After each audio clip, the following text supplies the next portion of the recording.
Assalamu alaikum dear students, how are you? Welcome in the course of Distributed Database Management Systems.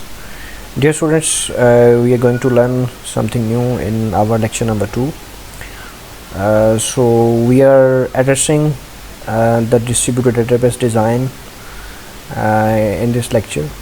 So जब हम distributed database को बनाते हैं तो उसका डिज़ाइन हम करते वक्त हमें किन चीज़ों का ख्याल रखना पड़ता है, इस चीज़ को हम देखेंगे। सबसे पहले ज़रा इसको चीज़ को समझने की कोशिश करें कि जो डेटाबेस एप्लीकेशन होती है उसमें क्या होता है। इस डेटाबेस की फ़ाइल होती है, इसमें आप डेटा रखते हैं और साथ में उसकी अटैच एप्लीकेशन होती है। एप्लीकेशन जो आपने किसी भी प्रोग्रामिंग लैंग्वेज में बनाई हो, लाइक आपने C# के अंदर, जावा के अंदर, PHP के अंदर, पाइथन के अंदर, C++, या किसी भी लैंग्वेज में आपने जो एप्लीकेशन बनाई होती है वो एक सेपरेट चीज़ है। और उस एप्लीकेशन जिस वो डाटा से कनेक्टेड होती है, जिस वो डेटाबेस को वो यूज़ करती है डिफरेंट फंक्शंस को परफॉर्म करने के लिए, वो आपका डेटाबेस फ़ाइल कहलाती है। डेटाबेस फ़ाइल नॉर्मली जो है वो डेटाबेस मैनेजमेंट सिस्टम में रखी जाती है। लाइक अगर आपकी डेटाबेस की फ़ाइल SQL सर्वर की है तो उसको चलाने के लिए आपको MS SQL सर्वर इंस्टॉल करना पड़ेगा। अगर आपकी डेटाबेस की फ़ाइल जो है वो Oracle की है तो आपको Oracle DBMS सॉफ्टवेयर इस्तेमाल करना पड़ेगा। सेम इस तरह अगर वो आप MySQL की है तो आपको MySQL DBMS जो है वो इंस्टॉल करना पड़ेगा। सो and when you need to distribute your autonomous processing element that is containing the application as well as the database, then how you will distribute it, and either you will distribute the whole application along with the database file, or you will just distribute the schema of your database and you will not distribute the application, or you will distribute both the application and database. And most of the scenarios, the complete autonomous processing element, it contains database file as well as the applications. So here we have two types of strategies, that is top down strategies and bottom up strategies. The top down strategy is normally implemented when you are developing a database system from your scratch. आप नया system बना रहे हैं, पहले system exist नहीं कर रहा, then we adopt the top down process. And if you have already a system, वो पहले से कोई सिस्टम बना हुआ है और आपने उसको डिस्ट्रीब्यूशन एनवायरनमेंट की तरफ लेके जाना है, then you need to adopt the strategies that is known as bottom up strategies. Understand? I hope you got an idea. This is the pictorial view of top down strategy कि आप scratch से एक system बना रहे हैं तो उसमें सबसे पहले जब आप चीज़ जो करनी है वो अपने रिक्वायरमेंट को देखना है कि हमारी रिक्वायरमेंट्स क्या हैं और हमारे सिस्टम की रिक्वायरमेंट क्या है, कि हम जो सिस्टम इस्तेमाल करें वो कौन से हैं। देन फर्दर आपने उसका कॉन्सेप्चुअल डिज़ाइन बनाना है, उसका व्यू डिज़ाइन बनाना है, उसके मॉडल्स बनाने हैं, डिबेट करनी है, पूछना है, लोगों से पूछना है, अपने आप से पूछना है क्यों बना रहे हैं, ये सारी चीज़ें ये सारी होती हैं। फिर उसके बाद आपने उन डिज़ाइंस को आगे लेके चलना होता है, उसके कॉन्सेप्चुअल मॉडल बनाने होते हैं, उसकी एक स्कीमा बनाना होता है, दैन उसका आपने डिफरेंट डिस्ट्रीब्यूटेड स्ट्रेटजी को बनाना होता है, दैन आपने लोकल किसी भी एक साइड के ऊपर जो स्कीमा होगा उसको देखना है, दैन फिज़िकल डिज़ाइन है, दैन फिज़िकल आपको प्रॉपरली उसका आपने उसको डिप्लॉय करना है, दैन आपने उस सिस्टम को ऑब्ज़र्व करना है, फीडबैक लेना है।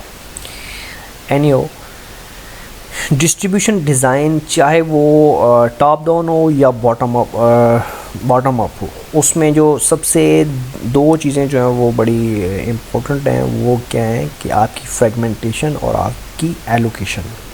Fragmentation it is very important topic in distributed database environment, and allocation is also very important topic, and we will give a complete focus on these two main titles that are written over here. So bottom approach वो मैंने आपको बताया कि जैसा कि हमने system already बना हो तो हमें उसको लेके चलना है। अच्छा, हमें इश्यूज़ क्या क्या आते हैं जब हम डिस्ट्रीब्यूशन डिज़ाइन को देखते हैं, तो उसमें ये चंद इश्यूज़ हैं जैसे कि हम फ्रेगमेंटेशन क्यों करते हैं।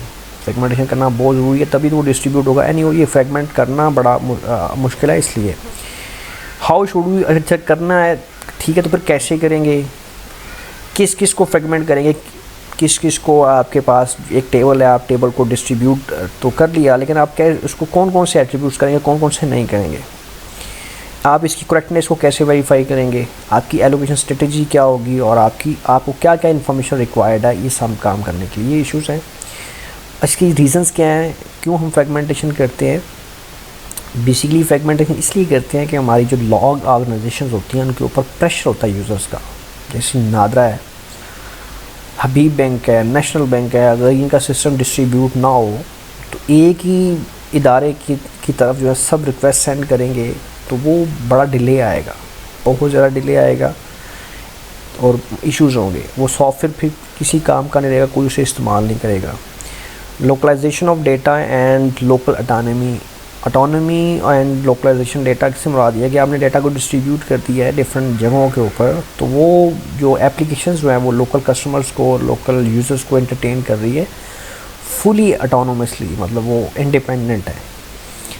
इंक्रीज टाइम, अगर आप उसको डिस्ट्रीब्यूट नहीं करते हैं तो डेफिनेटली टाइम विल इंक्रीज। तो this the reason that you need to do fragmentation, than increase chances of failure. कि अगर आप एक ही सिस्टम रखते हैं, डिस्ट्रीब्यूट नहीं करते हैं, तो उसमें क्या होगा डियर स्टूडेंट, उसमें ये होगा कि आपके चांसेस ऑफ फेलियर जो है वो इंक्रीज़ कर जाएंगे। और इस तरह डैमेज, लाइक किसी का डेटा डैमेज हो सकता है एंड इस तरह की जो है चीज़ें जो हैं वो होंगी। Distribution of data allows fast access of data due to localisation. के जो डिस्ट्रीब्यूशन ऑफ डेटा जो है वो आपको फास्ट एक्सेस प्रोवाइड करेगा। जैसे व्हाट्सएप है, यूट्यूब है, ये जस्ट एक ही सर्वर नहीं है, ये डिस्ट्रीब्यूटेड एनवायरनमेंट के अंदर काम करते हैं।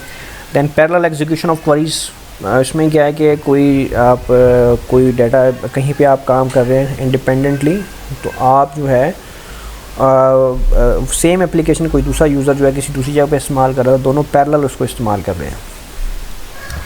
Advantage of database are increase the level of concurrency. Concurrent operation होता है कि एक ही टाइम में जो बैक वक्त पैरेलल चलते हैं उनको कॉन्करेंसी कहते हैं, वो बढ़ जाती है। सिस्टम थ्रूपुट, ओवरऑल सिस्टम की एफिशिएंसी, उसकी स्पीड बढ़ जाती है। जिसके डिसएडवांटेजेस क्या हैं कि इसको मैनेज करना बड़ा डिफ़िकल्ट है, इसकी मेंटेनेंस, इंटेग्रिटी कॉन्स्टेंट्स को मेंटेन करना it's a very complex task. So integrity constants, what are these? Integrity constant, that relational integrity, required integrity and the data type integrity, and there are different entity constraints that data must be same in every respect, in all aspect, and जो आपने data आपका है वैसा ही हो, actual हर जगह एक जैसा हो, ये ना हो कि एक जगह पे कुछ हो रहा है तो दूसरी जगह पे कुछ हो रहा है। Fragmentation, dear students, as already I told you, that is a very important thing. You need to understand this, the fragmentation vertical and horizontal. आप जब अपने टेबल को, डेटाबेस टेबल को या डेटाबेस रिलेशन को on the basis of some attributes के, यार ये एट्रीब्यूट्स मेरे इस टेबल में होंगे, ये में इसमें होंगे, सबसे पहले आप इस टेबल को डिवाइड करेंगे दो टेबल्स में। ये एम्प्लॉय 1 है, ये एम्प्लॉय 2 है। ये एक्चुअल टेबल था जिसमें employee ID, employee name, employee department, employee qualification और एम्प्लॉय सैलरी, ये एट्रीब्यूट, ये कॉलम्स थे। आपने क्या किया कि दो एक साइड पर रख लिए, दो एक साइड पर रख लिए। आईडी जो है प्राइमरी की दोनों के साथ, जितने भी आप टेबल बनाएंगे प्राइमरी की सब में जाएगी। अच्छा, इसमें तो ये दो टेबल्स बन गए, ठीक है। इस तरह आपने इसको डिवाइड कर दिया, एक टेबल को किसी और साइड पे रख दिया, लाइक लाहौर में रख दिया, एक को आपने पिंडी में रख दिया। Okay, the next thing is horizontal fragmentation. इसमें क्या है कि आपने टेबल्स को डिवाइड नहीं करना, टेबल डिफरेंट एरियाज़ में आपने क्रिएट कर देना, सेम टेबल। लाइक हमारे पास जो है, हमारे पास कस्टमर्स हैं लाहौर के, पिंडी के, कराची के, पेशावर और कोयटा के। अब हमारे पास हम डेट सिस्टम बनाया है और हमारे पास जो एक डेटाबेस है जिसमें हम कस्टमर्स का डेटा सेव कर रहे हैं। उसमें क्या है कि उसका अकाउंट नंबर है, उसका नेम है, उसका एड्रेस है और उसका बैलेंस है। सो हमारे पास कोई कस्टमर वो साइन अप करता है तो उसकी रिक्वेस्ट आती है और उसका हम देखते हैं उसका एड्रेस लाहौर में, तो हम उसको लाहौर के डेटाबेस फाइल में सेव करेंगे। इसी तरह हमारे पास कोई कस्टमर आता है वो पिंडी का है तो उसका डाटा जो है हम पिंडी वाले सर्वर में सेव करेंगे। इस तरह हमारे पास कोई और कस्टमर आता है उसका वो जो इसका एड्रेस कराची में है तो उसको कराची में हम एंटरटेन करेंगे। The next is degree of fragmentation. Degree of fragmentation क्या है कि हमने कितने टेबल्स बनाए हुए हैं, लाइक किसी पर्टिकुलर रिलेशन के। लाइक हमारे पास ये जो है क्लाइंट है तो हमने इसको 5 टेबल्स में डिवाइड करते तो उसकी डिग्री ऑफ फ्रेगमेंटेशन 5 है। सेम इस तरह इस टेबल की डिग्री ऑफ फ्रेगमेंटेशन 2 है। Now the correctness rules of fragmentation. अगर आप जब भी फ्रेगमेंटेशन करें तो आपको किन चीज़ों का ख्याल रखना है, वो क्या है? Completeness, reconstruction and disjoints. Completeness क्या है कि डेटा जो है आपका हर एट्रीब्यूट्स कंप्लीट हो, मतलब ये ना हो कि जब आप उसको डेटा को इकट्ठा करें तो वो कहीं से मिस हो, ठीक है। मतलब ये कि आपने आप यहाँ पे आप देखें तो आपके जितने कॉलम्स ये सारे के सारे कंप्लीट हों, इसमें कोई मिस ना हो, ठीक है। देन रिकन्स्ट्रक्शन ये है कि अगर मैं डेटा चाहता हूँ इस एम्प्लॉय का कंप्लीट डेटा, तो वो डेफिनेटली डिफरेंट साइट से आएगा। ये पेशावर से आ रहा है, ये कोयटा से आ रहा है, तो ये कंप्लीट होना चाहिए। ऐसा ना हो कि ना पेशावर से डेटा तो आ गया, किसी वजह से लाहौर से डेटा नहीं आ रहा है, किसी दूसरी साइट से डेटा नहीं आ रहा, या उसमें जो डेटा पड़ा वो कंप्लीट नहीं है। देन रिकन्स्ट्रक्ट मीन कि आपने इसको जो रिकन्स्ट्रक्शन करना है, तो then you must have all the data. Then disjointness, अगर आप वर्टिकल फ्रेगमेंटेशंस करते हैं तो ऐसा नहीं होना चाहिए कि ना आपका कोई भी एट्रीब्यूट जो मिस हो या वो डुप्लीकेट हो, वो यूनिक हो। लाइक उसमें कई इश्यूज आते हैं। लाइक हो सकता है कि आपने वर्टिकली इसको फ्रेगमेंट किया है, बट कोई ऐसा एट्रीब्यूट रह गया है या वो एट्रीब्यूट डुप्लीकेट हो गया, किसी दूसरे टेबल में चला गया है, वो इस चीज़ को आप लोगों ने देखना है। दैन द एलोकेशन स्ट्रेटजी, आपने एलोकेट करना है फ्रेगमेंटेशंस को प्रॉपरली डिफरेंट साइट्स के ऊपर, वो आपने क्या स्ट्रेटजीज अपनानी है। उसके बाद क्या आपने उसको रेप्लिकेट करना है। रेप्लिकेट करने के लिए आपने उसको सेंट्रलाइज रेप्लिकेशन करनी है या ऑटोनोमस अलग अलग साइट को उसको रेप्लिकेट करना है। रेप्लिकेट से मुराद डेटा की एडिशनल कॉपी होता है। ये डेटाबेस सिस्टम्स में लाजमी होता है, क्योंकि एक्सीडेंटली अगर ज़ाया हो जाए, डिलीट हो जाए, या एक्सीडेंटली जो है वो किसी वजह से जो है वो लॉस हो जाए, तो हमारे पास कोई ना कोई बैकअप हो। Then what type of information that we must know to develop distributed database design?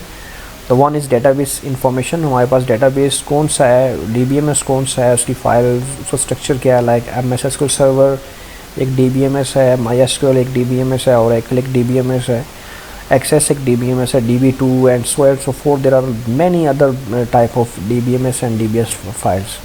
Then application information, हमारी एप्लीकेशन जो है वो किस नेचर की है, मोबाइल एप्लीकेशन है, डेस्कटॉप एप्लीकेशन है, या वेब एप्लीकेशन है, और फर्दर जो है किस फ्रेमवर्क में बनी है, जावा में बनी है, .NET में बनी है, PHP में बनी है, पाइथन में बनी है।